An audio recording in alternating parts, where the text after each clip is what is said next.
Salam hörmətli izləyicim, Qəbələ rayonu Vəndam qəsəbəsində hovuz layihəmiz başladı. İnşallah bunu da dikdikcə sizə çəkib təqdim edəcəm. Xatırladım ki, ev sahibi traktor salınmağını istəmədi. Ona görə əllə qazıldı.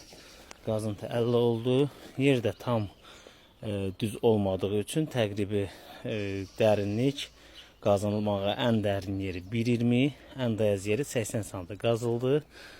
Belə 5'in 4'ü hovuzumuzdur. Bitirən kimi sizə təqdim edəcəyəm. Deməli, tam monolit yığılacaq, betonla yığılacaq, kubik daşla istifadə olunmayacaq. Belə görünüş olaraq hal-hazırda bu qaydadadır. Tikintilərinizi bizə həvalə edin, keyfiyyətinə zəmanət verək. Hovuz tikintisi ən ucuz bizdə. Hal-hazırda 5'in 4'ü olan hovuzu 12.000 manata tikib təqdim edəcəyik.